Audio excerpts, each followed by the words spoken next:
Hey everybody, it's yours truly, Dale Comstock again, calling you from New Orleans.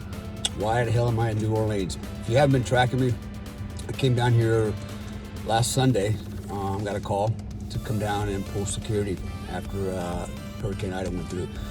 So the place is pretty devastated, pretty damaged. There's no power. They're not expecting power for some time. I mean, days, weeks, maybe even a month in some locations.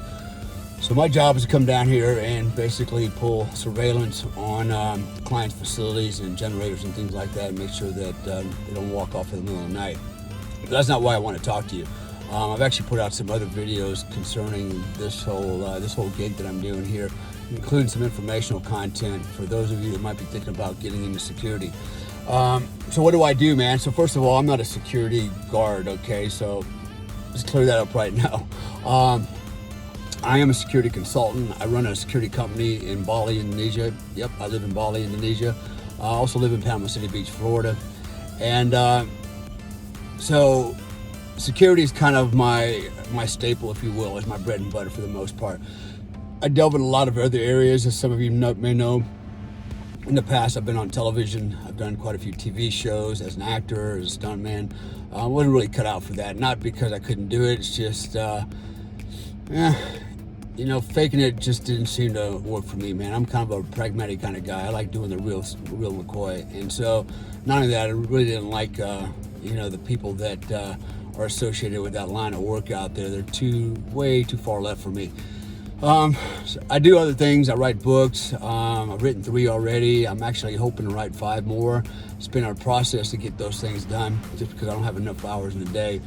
I have a performance coaching company, so Tier 1 Performance Coaching, and I also do optimal coaching by myself. And I just started another security company in Panama City Beach that to start up, but I have high hopes that it's going to take off here pretty soon. And those are just some of the highlights of what I do. But more importantly, I think most of you that are following me know my background, and most of you have probably seen some of my podcasts. Actually, I've done quite a few podcasts. I would argue probably over 100 different podcasts. So you're pretty familiar with my background. And I posed the question is, what sets apart those that have achieved things in life or successful apart from you? And, what are your strengths and your weaknesses? And my question is, have you reached your goals yet? Are you where you want to be in life, or are you still falling short? And if you're falling short, why do you think that is, comparatively speaking to everybody else? Because what I've learned in life is, when I look at people that are very successful, I realize they're actually no better than me. They're no smarter than me. They're on my level, or maybe even below my level. So how did they become successful, and why didn't I become successful? And that's it's kind of redundant, because I feel like I am pretty successful. I've achieved a lot in my life, but it's not really about me right now. It's about you. So, what do you think has, been the differentiator in your life, and why are you not where you want to be? And do you think you'll ever achieve your goals, and live the ideal life, the one in your mind that you would like to live? And ask yourself, what is the ideal life? If you could have the ideal life, what would it be? Imagine it. And then ask yourself, why can't you have it? Okay, what's keeping you back? And there's going to be all kinds of reasons, right? I call them dream killers. Everybody's got them, and they come in all kinds of shapes and forms. They look like a spouse. They look like children. They look like money. They look like sickness and health. They look like employers, employment, lack of employment. They look like rules. They look like all kinds of things, but none of them really should be stopping you. They shouldn't, right? So most people allow those things to stop them. In fact, I would argue 98% of the population has allowed those dream killers to stop them from realizing their dreams and reaching their goals. And so they go on to live a life of mediocrity, or a life of almost, and then they get into their twilight years and they look back, and their biggest regret is they never lived a life fulfilled. And that's statistically true. There's quite a few surveys on that. Most people have never lived the life that they dreamed of. They never lived the ideal life. Oh, they had ups and they had downs. They had some good times. They had some highlights. But ultimately, when you ask them, did you live the life that you would have liked to dream, that you dreamed of, that you would have liked to live? And most people will have to say no. Do I live the ideal life? No, it's not ideal, but I'm certainly living a dream in many ways. Sometimes it turns into a nightmare depending on which woman I was married to, but for the most part, I'm living the dream. Like I said a minute ago, I live in Bali, Indonesia. I live in paradise, literally, man. I have a villa over there. It's great. I got a nice 2-story office. I have a good life over there, and I have a good life in Florida. I travel, and I do all the things that I want to do, and I'm not special. Okay, I didn't. My dad had 11th grade education. My mom had 9th grade education. Basically, we were just white garbage, man, growing up. And I don't mean that in a really negative way. In that, we didn't have much, that separated us from everybody else. And so through hard work and through the right mentorship from my parents, I was able to achieve something for myself. In fact, they've actually achieved something for themselves later in life as well. So what is the difference, man? What is the differentiator? So first of all, dare to dream, man. Dare to dream. Dreams are the impetus for success. And no dream is unattainable. If you dream it, you believe it, you want it, like it's so palpable, you can taste it and feel it, you can make it happen. In my coaching program, I talk about autogenic conditioning, and I also talk about future pacing. Literally teaching you how to change your performance overnight with overnight results, and also creating your reality, creating the life that you want to live. There is a way to do that, and it's got nothing to do with willpower. It has nothing to do with philosophy. It has everything to do with physics, everything. In fact, Albert Einstein has said a similar quote to that. Nikola Tesla, many of the great physicists will all tell you that success is based on science and nothing else. Willpower wanes. Philosophy is really kind of subjective, man, to the philosopher, and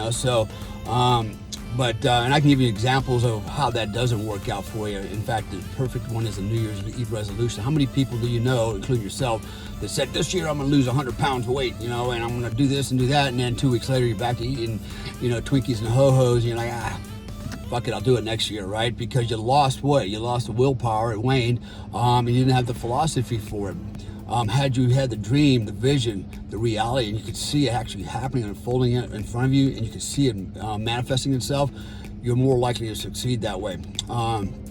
Second thing, words have meaning. Your language means everything, and watch your language. And when I say that, what you say will manifest itself. So if you're always, negative, you got negative things to say, even if you're thinking negative thoughts, guess what? You're going to attract negativity in your life. Nothing's good going to manifest. Only negative things will manifest.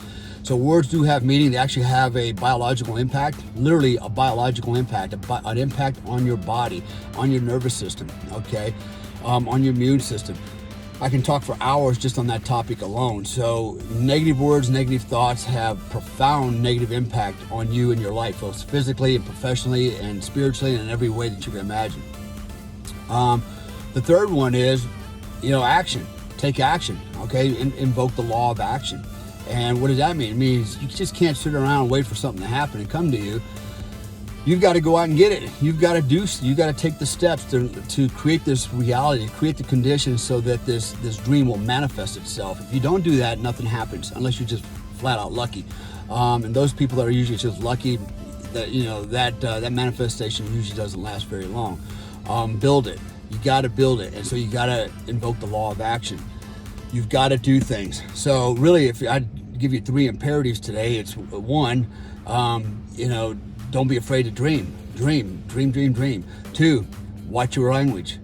Be positive. Say positive things. Think positive things. No negativity whatsoever. And 3, invoke the law of action. Get off your ass and do things. You know what? Time is limited. And, if you're putting off, tomorrow what you could do today, you're never going to get ahead in life. And I hate the excuse, well, I'm pretty busy. I got a job. I got this. I got that. Blah, blah, blah, blah, blah.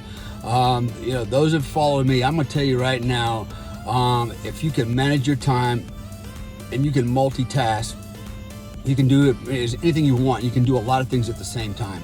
I hear a lot of life coaches out there, performance coaches, and when they talk about success, they always use the analogy of, how do you eat an elephant? One bite at a time. And I'm like, well, bullshit. That's why you only get to do a couple things in your whole lifetime. I will tell you, if you want to be successful, eat a whole herd of elephants all at the same time. One bite here, one bite there, 2 bites there, 2 bites here.